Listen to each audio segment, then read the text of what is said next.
அனைவருக்கும் வணக்கம். நாம் திருமூலநாயனார் அருளி செய்த திருமந்திரத்திலே 5ஆம் தந்திரத்திலே அமர்ந்த அதி உன்னதமான ஞான பாடல்களை பார்த்துக் கொண்டிருக்கிறோம்.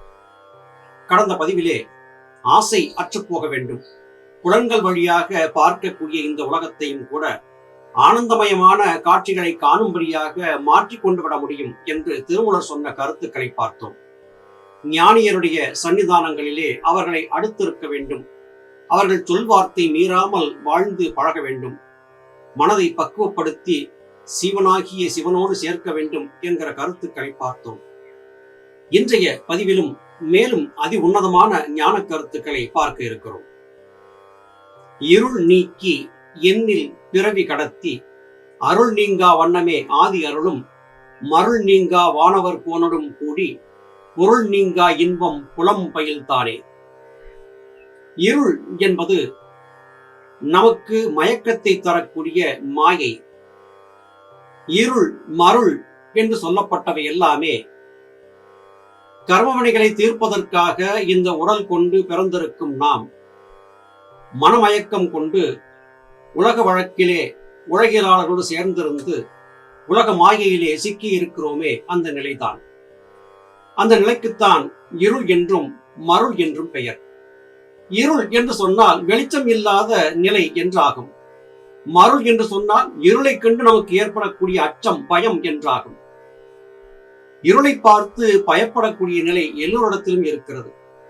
எத்தனை பெரிய தைரியசாலியாக இருந்தாலும் இருளிலே அதிக நேரம் பயணிக்கும் போது ஏதோ ஒரு இடத்திலே ஒரு சிறிய சத்தத்தை கேட்டாலும் பயந்து விடுவது என்பது வாடிக்கைதான். இருள் என்று சொல்லும் போதே அங்கே மருள் என்று சொல்லக்கூடிய மனமயக்கம் அல்லது பயம் என்பது வந்து விடுகிறது. இதிலிருந்து எப்படி விடுபடுவது என்று பார்த்தால், உண்மையான உடலியல் வாழ்க்கை சார்ந்த பொருளை புரிந்திருக்க வேண்டும். இந்த பொருளை புரிந்து கொள்வதற்கு ஏற்கனவே ஞான சாதனத்திலே ஈடுபட்டு தன்னை வென்றெடுத்த யோகியர் ஞானியருடைய அருளையும் ஆசியையும் பெற வேண்டும். ஞானியர் அருளையும் ஆசியையும் பெற்று உலகியல் சார்ந்த உண்மை பொருளை புரிந்து கொண்டு விட்டால் மருள் என்கிற மயக்கத்தை தரக்கூடிய உலகமாகிய பிறவி இருள் என்பது நீங்கி பிறவி என்பது அற்றுப்போகும். இதை சரியாக சாதித்துக் கொள்வதற்கு எண்ணில் பிறவியை கடத்த வேண்டும். அந்த எண் என்பது எது? அது 8, 2 என்று சொல்லப்பட்ட 2 எண்கள். இந்த 2 எண்களும் குறிக்கக்கூடிய எழுத்துக்கள் அ மற்றும் உ, அதாவது சந்திரகலை, சூரியகலை. இதை சரியாக புரிந்து கொண்டு உத்தம சத்குருமார்கள் மூலமாக விளங்கிக் கொண்டு நீங்காத இன்பம் என்பதை பயில வேண்டும். அப்படி பயிலும் போது இந்த பிறவி மோட்சத்திற்கான பிறவியாக மாற்றி அமைக்க முடியும். இருள் சூழ் அறையில் எருந்து அது நாளில் பொருள் சூழ் விளக்கு அது புக்கு எரிந்தாற்போல் மருள் சூழ் மயக்கத்து மாமலர் நந்தி அருள் சூழ் இறைவனும் அம்மையும் ஆமே. நந்தி என்பது ஈஸ்வரனை குறிக்கிறது.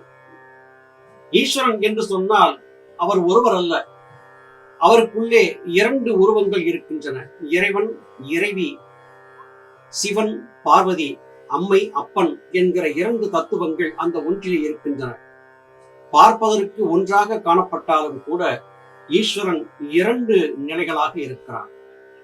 காகபுஜண்டர் பெருநூல் காவியத்திலே பிரளய காலத்தின் போது காகபுஜண்டர் தரிசித்த ஒரு நெருப்பு தம்பம் ஆணும் பெண்ணும் கலந்ததான ஒரு உருவத்தை கொண்டிருந்ததாக சொல்லியிருந்தார். எனவே எம்பெருமான் ஈசன் என்பவர் அர்த்த நாரீஸ்வரராகவே இருக்கிறார். ஆணும் பெண்ணும் கலந்த தத்துவமாகவே இருக்கிறார். ஒரு புதிய உற்பத்தி என்பது நடக்க வேண்டும் என்றால் அங்கே 2 தேவையாக இருக்கிறது. ஒன்றிலிருந்து எதுவும் உற்பத்தி ஆகாது. அந்த ஒன்று சலித்து 2ஆக பிரிந்து அந்த 2லிருந்து மறுபடியும் ஒரு புதிய ஒன்று பிறக்கிறது. அந்த புதிய ஒன்றிலிருந்து மறுபடியும் 2 பிறக்கிறது. இப்படி 1ம் 2ம் மாறி மாறி ஏற்பட்டு கொண்டே இருக்கின்றன. இவை எல்லாம் எங்கே ஏற்படுகின்றன? சரசாகிய ஆகாயம் என்பது இருளறையாகவே இருக்கிறது. அந்த இருளறைக்குள்ளேதான் ஒரு மெல்லிய வெளிச்சமாக ஜீவன் என்கிற நெருப்பு இருக்கிறது. அந்த ஜீவன் என்கிற நெருப்பு எரிய வேண்டும் என்றால் அந்த நெருப்பு ஆடாமல் அசையாமல் எரிவதற்கு காற்று அவசியமாகிறது. நாசி வழி உள்ளும் வெளியும் சென்று வந்து கொண்டிருக்கக்கூடிய காற்று உள்ளே இருக்கும் நெருப்பை அணையவிடாமல் காப்பாற்றுகிறது. இதற்கிடையிலே ஜீவசக்தியாகிய வாயு மனம் என்கிற நிலையிலே சலித்து இந்த உலகிலே இயங்கிய போது அது பல வகையான மயக்கங்களையும் கொடுக்கிறது. உலகியல் விடயங்களிலே நம்மை சிக்க வைத்து இந்த உலகியல் காரியங்கள் எல்லாம் உண்மைதான் என்கிற பொய்யான நம்பிக்கையை நமக்கு கொடுக்கிறது. இதிலிருந்து மீண்டு மனதையே மலராக மாற்றி நந்தி எம்பெருமானின் திருவடிகளிலே அர்ச்சனை செய்யும் போது எம்பெருமான் ஈசன் அம்மையப்பனாக இருந்து நமக்கு அருட்காட்சி கொடுத்து முத்தி மோட்சத்தை நோக்கி நம்மை கரம் பற்றி அழைத்துச் செல்வார் என்பதே இதன் பொருளாகிறது. மருட்டி புணர்ந்து மயக்கமும் நீக்கி வெருட்டி வினை அறுத்து இன்பம் விளைவித்து குருட்டினை நீக்கி குணம் பல காட்டி அருள் திகழ் ஞானம் அது புரிந்தானே. கடந்த பதிவிலே நாம் பார்த்த போது இருட்டறையிலே வாழ்ந்திருந்த ஒரு குமரி பெண் அந்த இருட்டுக்குள்ளே வந்து சேர்ந்த குருட்டு கிழவனை மனம் செய்து கொண்டாள் என்று நகைச்சுவையாக சொல்லி இருந்ததை பார்த்தோம். இங்கே குருட்டை நீக்கி குணம் பல காட்டி அருள் திகழ் ஞானம் அது புரிந்தான் எம்பெருமான் என்று குறிப்பிடுவதால் உண்மையான ஞானம் என்பது நமக்கு வெளிப்படையாக தெரியாமல் மறைந்தே இருக்கிறது. தெரியாமல் எதுவுமே தெரியாமல் பிரகாசம் என்பதே இல்லாமல் இருந்தால் அந்த இடத்திலே என்ன இருக்கும்? பார்வை இருந்தாலும் வெளிச்சம் இருக்காது. வெளிச்சம் இருந்தாலும் பார்க்க முடியாமல் போனால் அதுவே குருட்டுத்தனம் என்றாகிறது. உலகிலே வெளிச்சம் இருக்கிறது. அந்த வெளிச்சத்தை பார்ப்பதற்கு நமக்கு கண்கள் அவசியமாக இருக்கின்றன. ஆனால் கண்கள் இருக்கின்றன, கருவிழி விண்விழி ஆகியவையும் இருக்கின்றன. ஆனால் பார்வை மாத்திரம் இல்லை என்று போனால் அது குருட்டுத்தனம் என்றாகிறது. உண்மையான பிரகாசம் என்பது வெளியிலே இருக்கிறதா உள்ளே இருக்கிறதா என்று பார்த்தால் உண்மையான பிரகாசம் அவரவர் கண்களிலே தான் இருக்கிறது. கண்களிலிருந்து வெளிப்பட்டு வரக்கூடிய பிரகாசம் தான் உலக காட்சிகளை நமக்கு காட்டுகிறது. விஞ்ஞானிகள் கண்டு வைத்திருக்கக்கூடிய ராடார் என்கிற கருவியை பற்றி கேள்விப்பட்டிருப்பீர்கள். ராடார் என்கிற கருவி காட்சிகளை எவ்வாறு படம் பிடிக்கிறது என்றால், ராடாரிலே இருந்து கதிர்வீச்சுக்கள் செலுத்தப்படும்.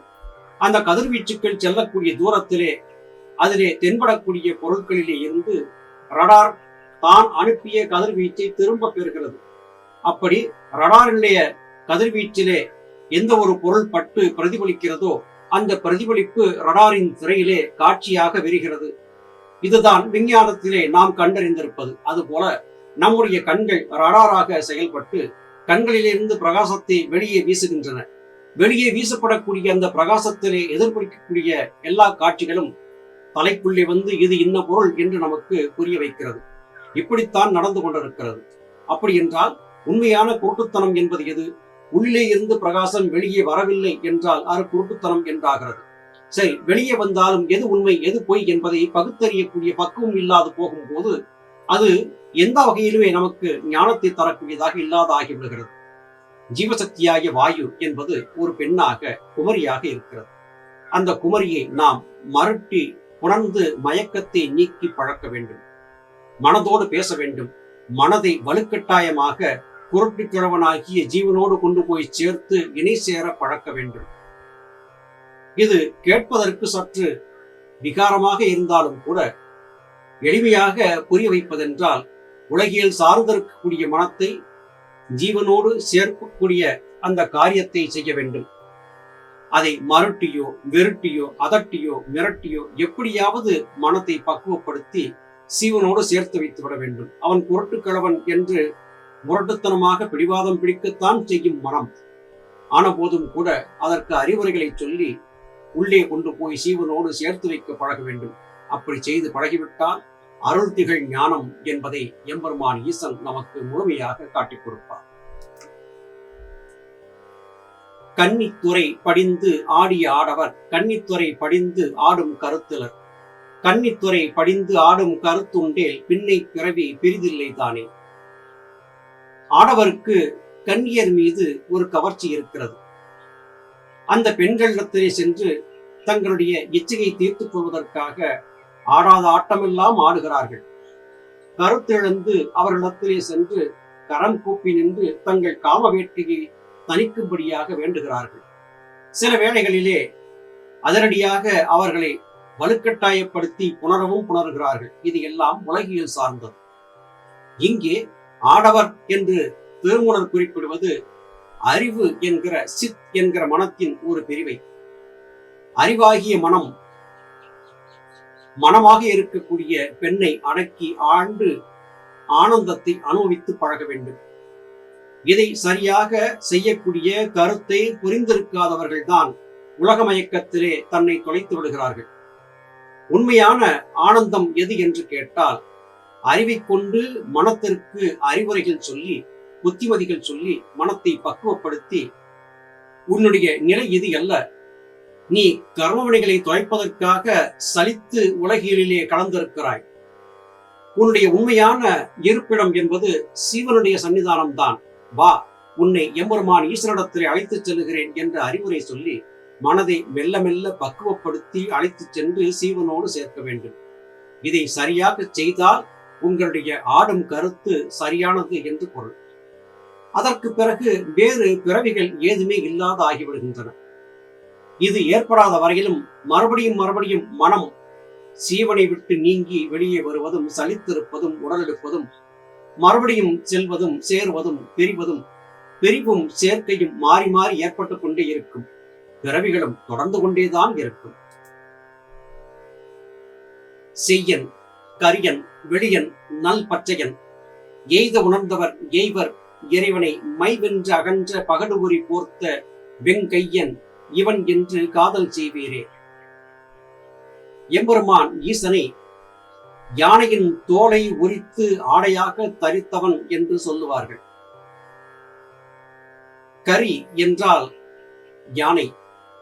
யானையின் தோலை உரித்து உடலிலே ஆடையாக போர்த்திருக்கிறார் எம்பெருமான் ஈசன் என்பதாக சொல்வார்கள். தான் படைத்த சீவனாகிய, தான் படைத்த உயிராகிய யானையை எம்பெருமான் ஈசன் கொன்றார் என்று சொன்னால், அவர் அன்பே வடிவானவர், அன்பே சிவம் என்று சொல்லுவதற்கு அர்த்தமில்லாமல் போய்விடும். உண்மையான பொருள் அது அல்ல. யானை பிரம்மாண்டமான விலங்கு. அந்த பிரம்மாண்டமான விலங்கை பார்க்கும் போது எவருக்கும் அச்சம் வந்துவிடும். ஆலயங்களிலே கொண்டு வந்து ஆசையாக வளர்த்திருக்கக்கூடிய யானைகளும் கூட மதம் கொண்டு பாகனையே மிதித்து கொன்றுவிடக்கூடிய கொடுமைகளும் நடந்து கொண்டுதான் இருக்கின்றன. எப்படி பார்த்தாலும் அந்த பிரம்மாண்ட உருவம் அமைதியாக இருக்கும் வரையிலும் ஆனந்தம். அதுவே மதம் கொண்டு விட்டால் எவரும் எதிர் நிற்காமல் தலைதறிக்க ஓடிவிடுவது வாடிக்கை. அப்படி நம்முடைய மனம் என்பது மதம் கொண்ட யானையைப் போல அதகலம் செய்து கொண்டு உலகிலே பலவிதமான ஆட்டங்களை போட்டுக் கொண்டிருக்கிறது. அப்படி பேராட்டம் போடக்கூடிய மனத்தை கொன்று அதன் தோலை உரித்து ஆடையாக எம்பெருமான் தரித்துக் கொண்டான் என்று சொல்லுவது, எவர் ஆட்டம் போடக்கூடிய மனத்தை தடுத்து நிறுத்தி தனக்குள்ளே கொண்டு வந்து ஒடுக்கிக் கொள்கிறாரோ அவர் சிவனுக்கு இணையாவார். இதைத்தான் இங்கே திருமூலர் சொல்லுகிறார். எய்த உணர்ந்தவர் எய்வர் இறைவனை. இந்த உண்மை தத்துவத்தை புரிந்து கொண்டவர் இறைவனை புரிந்தவராவார். மற்றவரெல்லாம் இந்த உலக வாழ்க்கையிலே எம்பெருமான் ஈசனுக்கான அடையாளம் என்ன என்று கேட்டால், ஒருவன் எம்பெருமான் ஈசன் சிவந்த மேனியன் என்று சொல்லுவான். மற்றவன் இல்லை அவர் கருமை நிறத்தவர் என்று சொல்லுவார். மற்றவரன் இல்லை அவர் வெள்ளையாக இருப்பார் என்று சொல்லுவார். இல்லை பச்சை நிறமாக இருப்பார், விஷ்ணுவின் தோற்றம் அதுதானே என்று சொல்லுவார்கள். இப்படி குழம்பி தவித்தபடியாக பயணித்துக் கொண்டிருப்பார்கள். உண்மையை புரிந்து கொள்ள வேண்டும். வெறும் புறத்தோட்டத்திற்கு அடையாளங்களை காட்டி யோகத்தை அடைய முடியாது. உண்மையான தத்துவம் என்பது நம்மிலிருந்து வெளிப்பட்டு வந்த சிவசக்தியாகிய வாயுவை நம்முள்ளே இருக்கக்கூடிய சீவனோடு சேர்ப்பதுதான் என்பதை புரிந்து கொண்டு விட்டால், இதை தெரிந்து கொண்டு விட்டால் நாம் இறைவனுக்கு சமமாகும். அப்போது மாத்திரமே பிறவியில்லா பெருநிலை என்பது கிடைக்கும். இதைத்தான் இத்திருப்பாடலிலே திருமூலர் சொல்லுகிறார். மீண்டும் மற்றும் ஒரு பதிவிலே உங்களை சந்திக்கிறேன். அதுவரையிலும் நன்றி, வணக்கம்.